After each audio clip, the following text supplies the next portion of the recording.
성경의 핵심 진리 8번째 마태복음 13장 비유 해설 4번째 시간입니다. 진주, 보화, 비유. 진주 비유가 있고 보화 비유가 있는데 이것은 초점이 같기 때문에 그냥 하나로 묶어서 설명합니다. 초점이 뭐냐? 모든 소유를 다 팔아서 값진 보화, 진주를 얻어야 된다. 이게 핵심입니다. 마태복음 13장 44절에서 46절인데 천국은 마치 밭에 감추인 보화와 같으니 사람이 이를 발견한 후 숨겨두고 기뻐하여 돌아가서 자기의 소유를 다 팔아 그 밭을 샀느니라. 또 천국은 마치 좋은 진주를 구하는 장사와 같으니 극히 값진 진주 하나를 만남에 가서 자기의 소유를 다 팔아 그 진주를 샀느니라. 자, 하나는 밭에 감추인 보화. 아이들 그 주일학교 율동 노래에 아주 재밌는 가사도 있더라고요. 뭐 이거 팔고 저거 팔고 냉장고 팔아서 밭에 감추인 보화를 샀다. 뭐 이런 그 가사. 냉장고 판다는 게 되게 웃겼는데. 자, 이건 뭐냐. 하나님이 원하시는 것은 영원한 천국에서 저와 여러분이 하나님과 영원토록 기뻐하면서 함께 사는 거잖아요. 근데 단순히 그냥 모여서 사는데 초점이 있는 게 아니고 하나님의 형상을 따라 지음받은 우리가 하나님의 영과 온전히 하나 되는 것에 있어요. 신인 합일의 경지에 들어가는 것. 그래서 오늘 우리에게 오더를 주신 겁니다. 생명에 이르기 위해서 열심히 달려와라. 그런데 그 생명을 얻으려면 조건이 있다는 거예요. 앞서 장성한 겨자나무 비유, 누룩 비유에서는 점진적으로 내면과 행실이 정결케 돼서 하나님께 쓰임받는 사람의 초점을 맞췄다면 여기서는 자기 소유를 다 팔아야만 그 생명을 얻을 수 있다는 것을 가르쳐 줍니다. 그래서 밭을 갈다 보니까 이제 여기서 밭을 샀다는 거 보니까 아마도 주인이 아닌 것 같아요. 말 그대로 이제 임대해서 경작하는 사람인데 그 밭에 보화가 감춰져 있는 겁니다. 실제로 이스라엘 풍습에서는 땅에다 이렇게 보화를 감춰놓는 일들이 있었다. 그래서 이게 이해하기 쉽다 이렇게 얘기하더라고요. 우리나라도 예전에 보면 이제 할머니들 그래서 항아리 장독대 항아리에다가 돈을 감춰놨다거나 장판에 감춰놨다가 자칫 완전히 사라질 뻔했는데 어떻게 집을 허물다가 뭐 하다가 발견된 거 있잖아요. 그런 식으로 예전에 은행에다 맡기는 게 일상화되지 않았을 때는 그렇게 했죠. 그런데 여기서 왜 그 밭을 샀냐면 이거 무슨 뭐 그 도덕적이나 인륜적인 그런 걸 얘기하는 게 아니라 샀다는 얘기는 뭐예요? 대가를 치렀다는 얘기입니다. 밭은 뭘 가지고 있는 밭이에요? 보화가 감춰져 있는 밭. 밭은 마음을 상징한다고 했죠. 하나님께서 우리의 심령 안에 하나님의 보화를 담아주길 원하세요. 근데 보화를 담아주기 원하시는데 보화를 가진 밭이 되려면 마음밭이 정결케 돼야 돼요. 깨끗해져야 돼요. 그래야 생명을 담아주시는 거예요. 그러한 정결하게 만드는 과정이 바로 사는 겁니다. 그래서 그 라오디게아 목회자에게 보내는 편지에 보면은 너는 가난하고 가련하고 눈물고 벌거벗었다. 그래서 막 책망하시거든요. 그러면서 안약을 사서 눈에 발라보게 하라. 또 불로 연단한 금을 사서 부요하게 하라. 계속 흰 옷을 사서 입어라. 사라고 계속 그래요. 산다는 것은 대가를 치르는 거죠. 우리가 믿음으로 구원받았다. 물론 우리가 노력해서 구원받는 건 아닙니다. 근데 믿음으로 구원받았다는 것은 내가 아무것도 안 해도 된다는 얘기가 아니에요.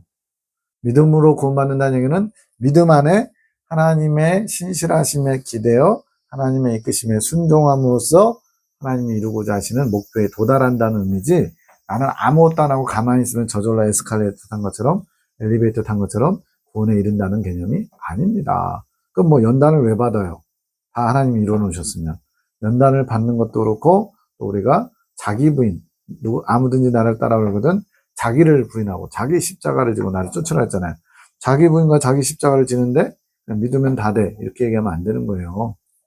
그래서 여기서도 밭을 샀다는 얘기는 이 생명을 담기 위해서 마음밭을 정결하게 만드는데 대가를 치른 거예요. 어떻게 해요?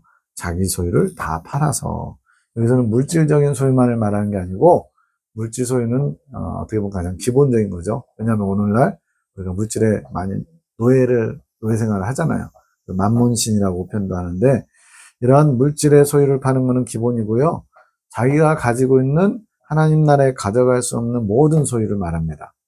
즉, 이 땅에 속한 것들, 자신의 육적인 만족을 추구하는 것들, 자존심이나 명예도 그렇고요. 자기 어떤 성적인 욕망, 또 뭐 사람들에게 인정받고 싶은 욕망, 뭔가를 소유하고 싶은 욕망 다 포함하는 거예요. 이러한 하나님 나라에 가져갈 수 없는 육적인 소유, 욕망들을 다 팔아야 돼요. 말 그대로 버리거나 끊거나 절제하거나 내놔야 돼요. 그래야만 생명을 담을 수 있는 그릇이 준비되는 겁니다. 또 좋은 진주를 구하는 장사. 좋은 진주는 이것도 생명을 가리키는데 장사꾼이 좋은 진주를 만나기 위해서 돌아다니면서 장사꾼이 하는 게 뭐예요? 싸게 사다가 비싸게 팔아서 이윤을 남기는 거잖아요. 그래서 여러 가지 진주들을 보화 같은 진주와 같은 것을 사다가 가장 값지고 귀한 진주 하나를 만났어요. 여기 극히 값진 진주. 그 전부터 이렇게 장사 다니면서 하나님의 어떤 보화 같은 것들을 부분 발견한 거죠. 근데 이번엔 진짜예요. 이걸 사려면 너무나 극히 값진 진주라서 자기 소유를 다 팔아야만 살 수 있어요. 그래서 자기 소유를 다 팔았다고 하는 겁니다. 자, 자기 소유를 다 팔아서 진주를 사고 또 보화 담긴 밭을 사야 되는 성도. 이게 뭐겠어요? 정말 너희가 하나님의 생명을 원하느냐? 그럼 너희 소유를 다 팔 수 있겠느냐? 뭐가 필요할까요? 믿음이 필요합니다. 기껏 주님을 위해서 몸도 마음도 물질도 시간도 다 헌신했는데 나중에 천국도 없고 주님도 사람이 만든 허구다. 진짜 억울하겠죠. 바울도 그랬어요. 만약 천국이 없다면 우리가 세상에서 가장 불쌍한 자다. 바울이 그렇게 몇십 년을 이방인들을 전도하면서 정말 온갖 치욕과 어려움과 두려움과 고통스러운 시간들을 보냈는데 천국이 없다면 세상에서 가장 불쌍한 자 맞죠. 근데 이것은 믿음이 필요한 거예요. 정말로 하나님의 생명이 가장 귀하고 천국도 나를 위해서 예비되어 있고 하나님께서 얼마든지 당신을 사랑해서 한 모든 것을 갚아주시려는 믿음을 가져야만 자기 소유를 다 팔 수 있습니다. 우리 그런 거 있잖아요. 주님 때문에 은혜 받고 뭔가를 결단하고서 없앴어요. TV를 없앴어요. 다시는 세상 TV를 안 봐야지. 그게 오래 가면 좋은데 한 달, 두 달 지나다 보면 점점 심심하고 궁금하고 막 이러다가 슬금슬금 하나씩 소위 팔았던 걸 막 다 사들여요. 더 많아져요. 예전보다 더 많아져요. 그게 우리의 타락한 육성이거든요. 근데 주님은 정말 네가 생명의 가치를 아느냐? 값진 진주와 보화의 가치를 아느냐? 그럼 너의 소유를 다 팔아라. 내가 그 판 것에 대해서 책임져 줄게. 이렇게 말씀하시는 거예요. 이 주님의 약속을 믿는 사람들이 할 수 있는 겁니다. 그래서 믿음이 꼭 필요한 거예요. 진주와 보화는 동일한 관점, 즉 모든 소유를 팔아 하나님의 생명을 취할 수 있다는 데 초점이 있습니다. 진주만을 이야기합니다. 진주는 하나님의 생명이에요. 진주고 하는 장사는 출애굽한 성도, 즉 믿음에 출발한 성도가 이 생명을 얻기 위해서 광야 연단 과정, 첫째, 둘째, 셋째 큰 연단을 거치면서 하나님의 생명을 취하게 되는 게 바로 진주를 구하는 장사의 모습입니다. 근데 값진 진주를 만났죠. 만났는데 그게 내 건가요? 딱 눈에 띄는 순간 저건 내 거, 이거 아니잖아요. 이게 뭐냐? 앞서 얘기한 한 번 비침을 얻고, 히브리서 6장에 있는 표현, 한 번 비침을 얻고, 이게 가나안 땅 정탐 체험이고, 또 등짐이 등에서 떨어져 나가는 설교역정에서는 십자가 언덕에서의 체험인데, 이렇게 생명의 맛을 보는 거예요. 천국의 맛. 근데 이것도 가나안 땅 정탐한 사람들이 전체가 다 가서 가나안 땅 보고 오지 않았잖아요. 40일 동안에 12명만 봤잖아요. 극히 일부의 사람들이 생명의 맛을 보는 겁니다. 즉 죄에서 자유케 되는, 해방되는 체험. 그래서 제가 이건 추측한 건데, 구원파야를 시작하신 분들, 뭐 박옥수 목사님 이런 분 있잖아요. 그런 분들도 아마 이 두 번째 한단 마치고 생명을 맛본 체험이 있는 것 같아요. 그러다 보니까 이것이 뛸 듯이 기뻐가지고 나는 이제 죄에서 자유롭다, 해방되었다라고 선언을 한 거예요. 근데 몇 달 지나서 다시 죄의 법칙 아래 있거든요. 근데 이미 자신이 경험을 했기 때문에 이건 분명히 생명의 합일이었어. 생명을 취한 거였어. 그래가지고는 애써 부인하는 거죠. 그래가지고는 그 두 번째 한단 통과하고서 경험하는 가나안 땅 체험을 저 밑에다가 출애굽할 때 예수님 믿었으면 더 이상 이제 죄의 노예 또 회개하면 안 된다고. 예수님 믿고 구원받았으면 이제 죄에서 다 죄사함을 얻었기 때문에 의인이 된 거예요. 의인이 회개하면 그건 말이 안 된다는 거죠. 의인은 죄가 없다는 뜻이거든요. 근데 회개를 한다? 회개는 죄를 사함받기 위해서 하는 거잖아요. 그래서 그런 논리가 나온 겁니다. 구원파의 논리가. 너희가 예수 믿은 그날 영일시를 기억하고 그날 네가 완전히 죄인에서 의인이 됐다면 더 이상 회개하면 안 돼. 만약에 회개하려고 하거나 어떤 율법적인 삶을 살려고 하면 넌 아직 구원받지 못한 거야. 이런 식으로 가는 거예요. 그러니까 여전히 죄는 있거든요. 근데 일시적으로 맛본 거를 완전히 해결된 일로 착각하고서 본인이 두 번째 한다는 이후에 경험한 것을 밑에 동네에다 적용한 거예요. 원래는 어디 있는 거예요?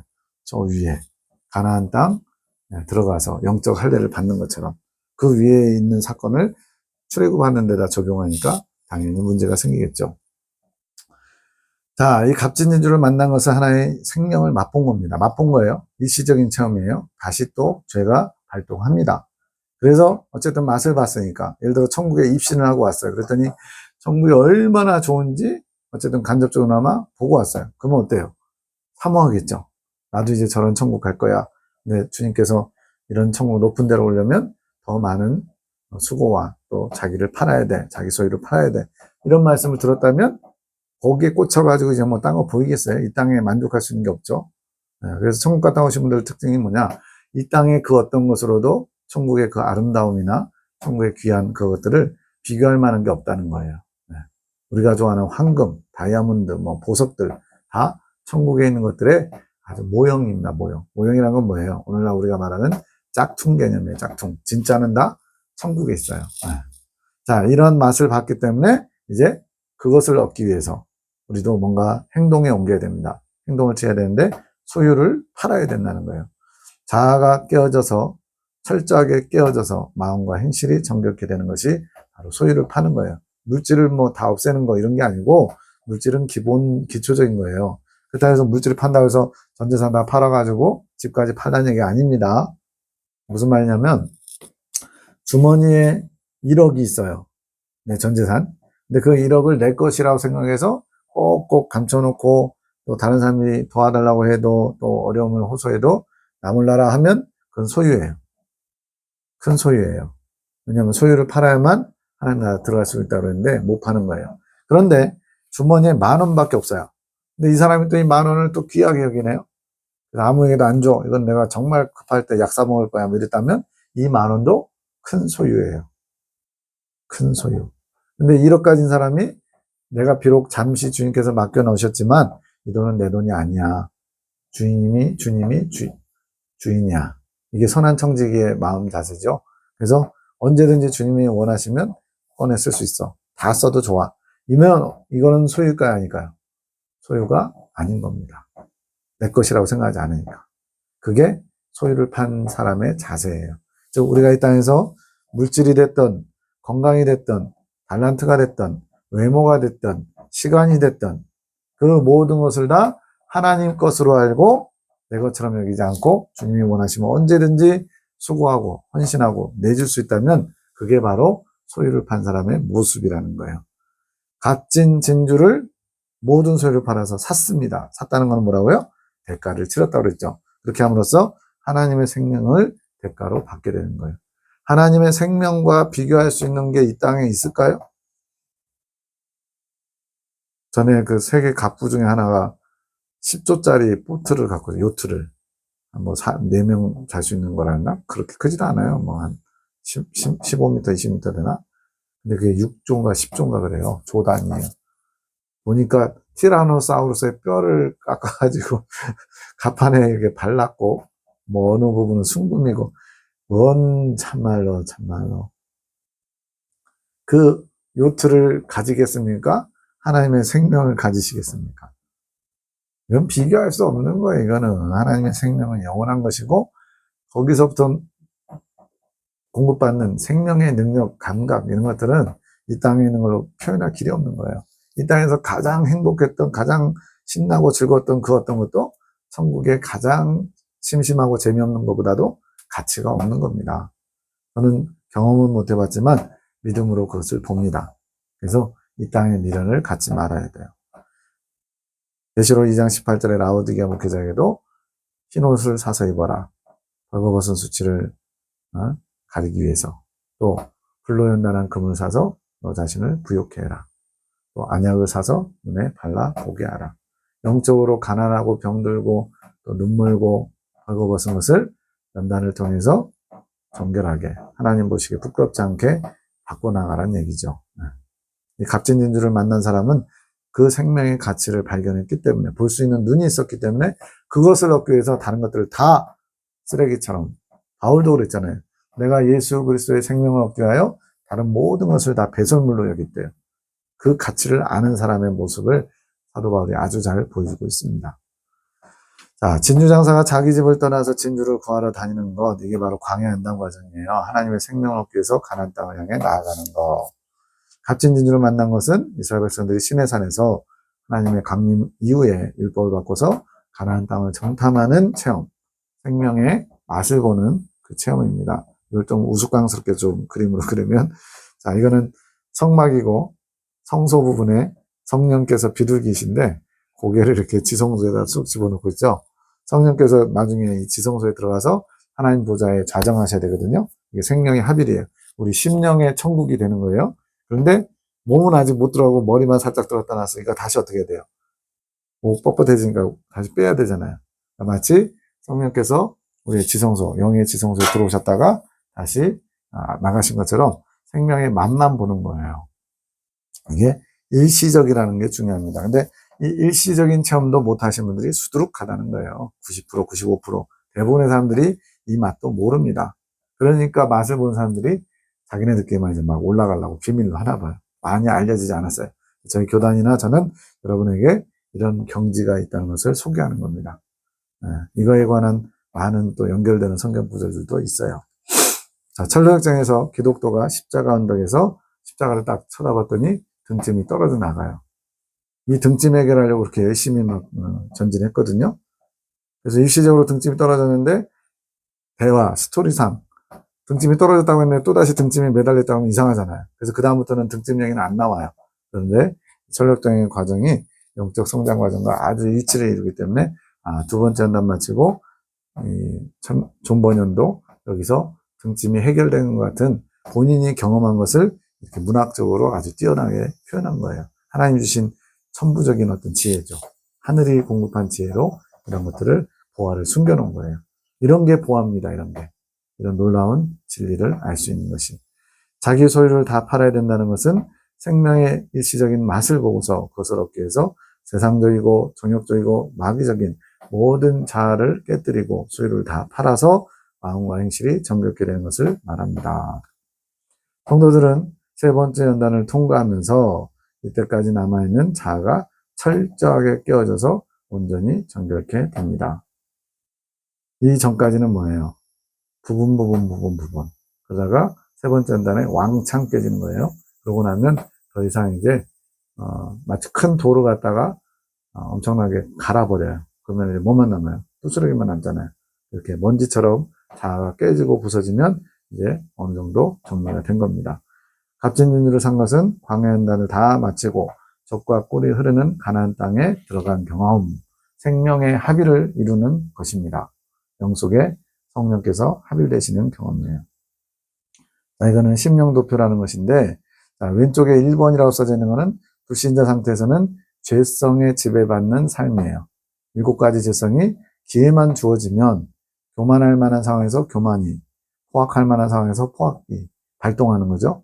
그래서 죄의 지배 아래 있는 참 불운한 삶을 살다가 2번, 3번에서 점점 성령께서 장악해 들어가시다가 네 번째 단계에 들어가면 이제는 성령, 비둘기가 우리의 지성소, 보좌에 좌정하시면서 하나님 나라가 심령천국이 이루어지는 겁니다. 이때부터 심령천국이에요. 예수님 믿자마자 심령천국이 아니라 상식으로 생각해 보자고요. 예수님 믿자마자 우리의 심령이 평안하고 분노도, 원망도, 음란도 없이 다 정결한가요? 그러면 그건 맞아요. 근데 전 그런 사람 못 봤어요. 예수님 믿자마자 내면이 정결케 돼가지고 하나님 나라가 이루어지는. 근데 그냥 성령께서 들어오셨으니까 우리는 이미 하나님 나라가 이루어진 거야. 심령 천국이야. 라고 속이는 건지 속고 있는 건지 아무튼 그러고 있는 거예요. 대부분의 사람들이. 이게 단번에 되지 않습니다. 저도 올 1월부터 한 6월 중순까지 하나님의 특별한 어떤 과정을 가게 되는데 평강과 담력이 계속 붙잡고 있었어요. 그래가지고 좀 큰 사건들이 좀 있었는데 그런 걸 다 아무렇지 않게 넘겼어요. 근데 6월 중순에 살짝 그때부터 이제 담력이 조금씩 빠지기 시작하더니 한 달 정도 불안하더라고요. 뭔가가 좀 이렇게 위기의식 같은 게 느껴지고 그러다가 다시 오늘 기도하면서 하나님이 주신 담력을 또 찾았습니다. 이건 뭐냐면 우리가 하나님 나라에 들어가기까지 많은 마음속에 심령 속에 어려움들이 있어요. 근데 마치 이미 생명의 합의를 이룬 것처럼 심령 천국이 있는 것처럼 착각하거나 또는 우기고 있는 거예요. 우기고. 즉 구원파의 교리를 우리가 이단이라고 구원받을 수 없다라고 정죄하면서 정작 구원파처럼 그렇게 살고 있는 겁니다. 아직 우리는 천국을 확보하지 못했어요. 대부분은. 확정하지 못하고 이 심령 천국이 이루어진 상태가 이제 천국이 확정된 거예요. 그거는 성경에 뭐라고 되어 있어요? 생명체에서 지워지지 않는다. 그가 결코 다시 나가지 않는다. 이런 표현들을 하고 있습니다. 어디에요? 교회 시대 이긴 자들에. 그러면 모든 사람들이 다 교회 시대 이긴 자들이냐? 아니 자기 정욕에 지고 세상에 지고 있는 사람들은 뭐예요? 그냥 지고 있는데도 다 하나님이 이겼다라고 보시는 건가요? 그렇게 되면 이제 세상 사람들에게 지탄받는 겁니다. 쟤네들은 살인을 저질러도 다 용서받는데 하나님이 의롭다고 하셨기 때문에 죄가 없다고 한대. 이런 식으로. 분명히 그들 보기에도 죄인인데 하나님이 죄가 없다고 하셨다고. 그들 눈에는 우리가 사기꾼으로 보이는 거죠. 그것은 이론적으로는 맞지만 이것이 이루어지기까지는 광야 연단 과정이라고 하는 긴 시간의 흐름이 있습니다. 이것을 우리가 기억해야 되겠습니다. 참고사항으로 겨자씨 비유와 누룩 비유, 진주 보화 비유는 서로 또 보완 관계예요. 겨자씨 비유는 점진적인 성장과 나중에 장성하게 되면 공중의 새들이 깃들어서 기둥처럼 쓰임받는다. 이게 초점이고요. 누룩 비유는 이것도 점진적으로 성장하는데 전부 다 부풀면 이것은 도덕적인 행실, 인격인데 왜 이렇게 표현했냐면 바로 가루 서말 나눠주잖아요. 남들에게 공급할 무언가가 있는 거예요. 인격이 훌륭하신 분들이 남들에게 어떤 도전과 자극을 주잖아요. 오늘날도 살만한 세상 그러면 이제 막 어떻게 보면 당연한 건데 각박한 세상이다 보니까 누가 좀 선을 행하면 다들 막 눈물 난다고 그러고 살만한 세상이라고 그래요. 근데 그런 도덕적인 선을 얘기하는 게 아닙니다. 도덕과 윤리는 기본이고요.